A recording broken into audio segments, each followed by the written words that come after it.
Go ahead. Hello and good morning, everyone. Today I'll present a topic about the large intestine.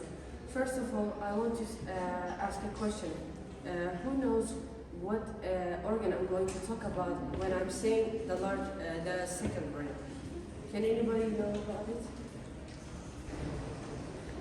Mr. Honestly, large intestine is like a second brain. Yeah, that's right.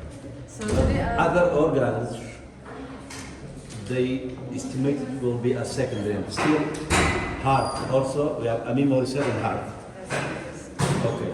Thank you. And today I'll present about a presentation about the second brain, the large intestine. So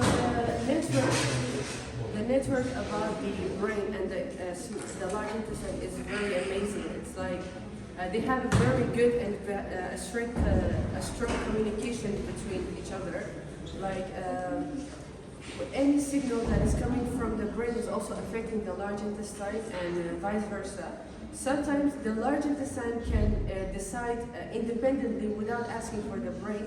That's why we call it as the second brain, that it has so many good effects on it, and it can, as I said, act independently. As I explained on this figure, we have the CNS and the PNS, like the peripheral and the central nervous system, which is going to divide for the sympathetic, parasympathetic, and entry nervous system. We mostly will focus on the entry nervous system. That's one of the nerves that we will focus on is the vagus nerve, which I'll explain in the next slides. So how does the large intestine affect our overall health? Especially the mood and the psychological ways that are going to affect it. Like when we experience a very severe anxiety or depression or any kind of psychological problems, firstly it will maybe mild or severely affect the large intestine because it's very sensitive, and most of the hormones also is being produced from the large intestine. Another problem will be the heart diseases, like heart diseases, and one of the severe conditions that we can face is the IBS and the IBD, irritable bowel syndrome, and inflammatory bowel disease. And the peripheral vascular disease, that we may face the problems or the diseases that will affect the peripheral vascular, the veins, the nerves, or the other parts. The diabetes, either type 1 or type 2, and the most severe case that we will ever face, that is going to be the colon cancer. So that's why we should be very careful about overall health. One more important thing is that what we eat. So there's a saying that we are what we eat. That's right. Because when we are consuming food that's high in carbohydrates, it will irritate our abdomen region. That we may feel some disturbances, like some uncomforties, and even most of the parasites that are affecting our health are going first to affect the large intestine. So the more we're careful about what we eat, our health will be more better. Also, I want to talk about the fact that we think that the hormone is responsible for happiness, which is serotonin, is being produced 100% in the brain. No, that's wrong. 95% of the serotonin hormone is being produced in the large intestine, which is something very big. Like when we feel that we're sad or we are going into some worse situations, we think it's all from our brain. It's from our large intestine also. So that's why the more you care about your large intestine health, the happier even you can be. The calmness and the more we protect our psychology in terms of stress and the anxiety and depression and other problems, the healthier it will be. And we have also many techniques to ease ourselves. Like one of the techniques is meditation, and we, as a Muslim culture, like praying and doing our religion tasks, may relax us and feel better. Also, another thing which is very important to take in probiotics and avoid medications as much as possible. As we know, the probiotics are present in the dairy products like the cheese and the yogurt, more specifically of the yogurt that has so many good bacteria. And we prioritizing the sleep, last but not least, because not only for the large intestine, for overall health, the sleep is going to produce the distracted or damaged parts when you sleep. Even there's something that when we are sick, we sleep, and in the morning we feel tired.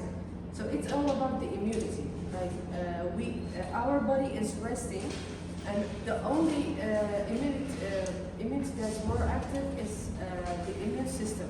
It's going to fight, is going to make you rescue from the disease that you cause either virus or bacteria. The vagus nerve, which I said I will more about it. We have a nerve, which is called the vagus nerve, that is being elongated from the brain to through some organs like heart, liver, and then reaching to the large intestine. So you may feel like when you feel like you're going to vomit, your region of your belly is really uncomfortable, that you're going to, the bloating is very disturbing you. The effect is for that nerve. The nerve is going to stimulate the muscles to contract fastly and get rid of the poison, get rid of the food that you ate that is hurting you and your abdomen. It's going to helping that to vomit and get rid of it. And it's the vagus nerve is also very vital for regulating energy balances, the digestion, the immunity, which I talked about it, the reward memory and cognitions. I will talk about 5 most important or 5 more common parasites that is affecting our large intestine or intestines. The Ascaris lumbricoides, which is a roundworm that is being affected from the soil. The second one is Enterobius vermicularis, pinworms that can live in large intestines of the human.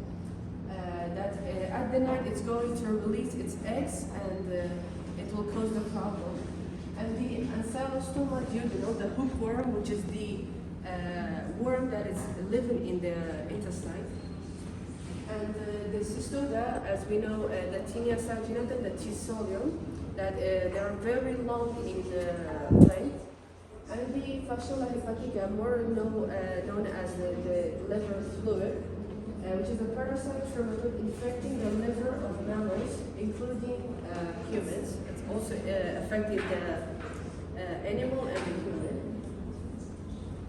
Which the figures I talked about. The Ascaris lumbricoides. You have 1 minute is anyway. Okay. The conditions of disorder affecting gut health.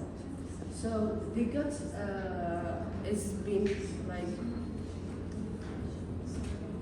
the bacteria and the microorganisms are very sensitive in the large intestine. That we have to care more about it, like especially the bacteria, because the healthier the bacteria are, the happier we are, and the better health will be.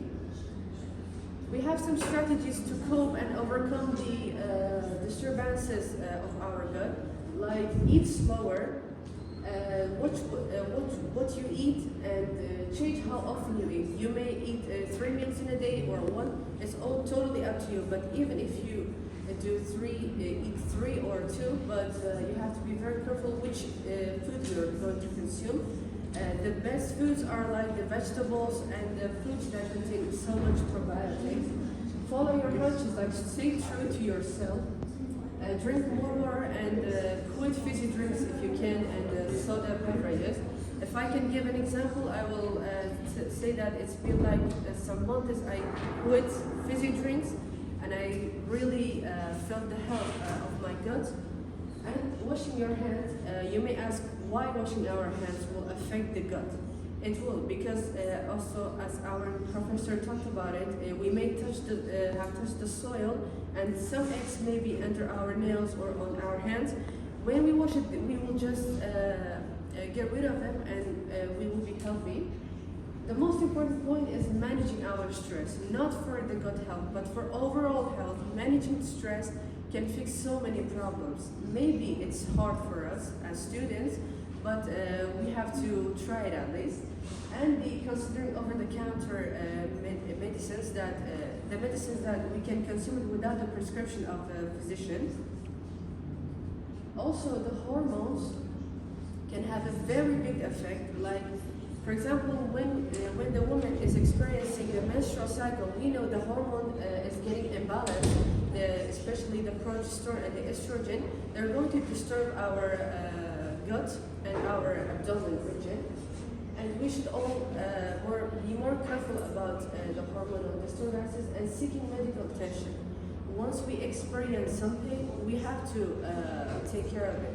But the best thing is that to avoid medicines as much as possible. Even if you're going to take it, after you finish the course of the medicine, it's better to take some probiotics and some medicines, or eating something that will repair your normal flora. Thank you. Okay. And if you have any questions? Just be back to it.